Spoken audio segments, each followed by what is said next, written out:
Through stories of the past and present, two writers are on a quest to explore the rich cultural heritage of this wonderful part of Montana known as Musselshell County.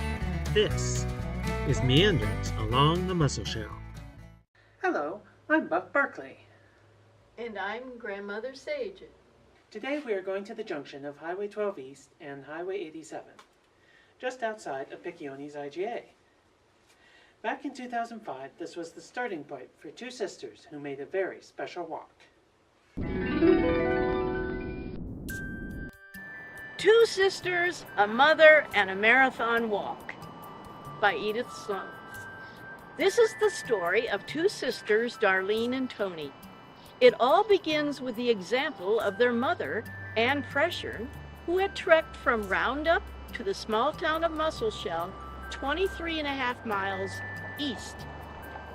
With her four friends, including Betty Ratkovich, Mary Kozlacker, Ardine Kowalski, and Ann Bozina, Mother Preshern, age 41, begins their walk on March 21st, 1963.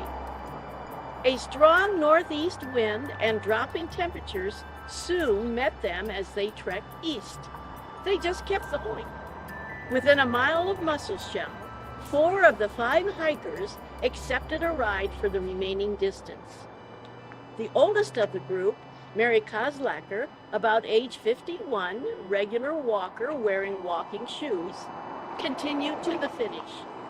Ann Preshern thought they might try again under better weather conditions and with more training. Although Ann did not achieve her desire, her 2 daughters, Tony, age 8, and Darlene, age 6, hear her, observe, and understand the efforts required. They vow to complete the same walk someday, following in their mother's footsteps. If their mother could do it, so could they. It is true that both sisters had extensive practice in walking prior to their own marathon walk. They had always enjoyed walking together. "It's what we always did," says Darlene. As stay-at-home moms, they had a ritual of walking together in the evenings, then having coffee together. In early mornings, Tony would meet up with a friend, Joyce, and walk. In fact, one year, Tony committed to walking 2 miles every day for a full year. As sisters, she said, we just always thought alike. When one had an idea, the other goes along. So, when one suggests, why don't we walk to Musselshell, just like Mom did 42 years ago, the other immediately joins in. At 7:00 a.m. on Saturday, October 8, 2005, and in perfect weather, both Darlene and Tony, age 48 and 50 consecutively, start out at the corner of Picayune's IGA parking lot, where US 12 turns east out of town. With high spirits and their mother's example in their minds, the women have no doubt they will reach Musselshell that day. Now, walking may seem easy to do, but that thinking is probably based on taking shorter walks, states John Barney, a professional marathon runner. It is doubtful that those same people who think walking is easy to do have ever tried to walk 23 or 26 miles marathon distance in one stint. Walking tends to be so very easy right up until it isn't. It sort of falls off a cliff when muscular fatigue sets in. What some people sometimes miss is the time on feet factor of walking long distances. Darlene's time on her feet has resulted in 5 bleeding blisters before their halfway point. In fact, about 2 hours in, Kelly, her husband, drives out to check on the women and asks, "Did you change your minds?" They had not. But what Kelly can do at their request is to send Darlene another pair of shoes and socks with Dave when he comes to bring them lunch. Dave, Tony's son, brings lawn chairs along with their fruit about noon. The women regather their strength as they eat and rest.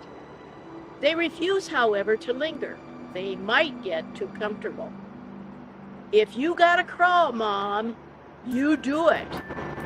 Words from her son, Brian, graduate of West Point, ring in Darlene's ears. The total time of their walk is 7 hours. They have about 3 hours to go. Nearing the Musselshell turnoff from US 12, about a half a mile ahead, they observe a herd of elk crossing the highway. That is not totally unusual on this route in 2005. Traffic along their whole way has been almost non-existent. If a vehicle does pass them, there is plenty of time to get off the road. In Musselshell, 2 residents, Loretta and Nan, await their arrival. Darlene and Tony are thankful to be eagerly welcomed by their friends. In their ride back to Roundup, Kelly is more than happy to oblige. A common question asked of the sisters, and the one most frustrating, was, "Did you walk back?" "Not hardly," says Darlene. "I had to wear my slippers to church the next day." "This walk is something I did that I feel proud of," says Tony. Darlene agrees. "We sealed a bond as sisters, and doing it together was best." When asked their speed while walking, Tony replied, "We decided this is not a race. Let's just keep moving. We talked all the way, and when we ran out of something to say, we prayed a rosary." This was not the end of their long walking experiences for the two. In 2006, the very next year, they complete another marathon walk to the town of Musselshell. In their later years, Tony and Darlene continue their short walks in and around Roundup. They summarize their walks to the town of Musselshell with the following: "We like spending time together. We never tire of each other's company. We find that anything is possible when you have someone else to do it with." After Edith's first story about walking, Tony showed her an article from the Roundup Record about the walk she'd made, and it inspired today's story. After we filmed the story of the 2 sisters, I realized I had mispronounced some names, so I want to correct that now. Tony and Darlene's mother's name was Anne Pershern. Pershern is the correct pronunciation. A second person on the walk, the early walk to Musselshell, was, the correct pronunciation is Kozlaker. Kozlaker. And that is the correct pronunciation of her name. Thanks. For more of Edith's writing, you can check out her book, Pickleball Yes, How the Hottest Sport Took Root in Big Sky Country. It's available on Amazon in Kindle or paperback.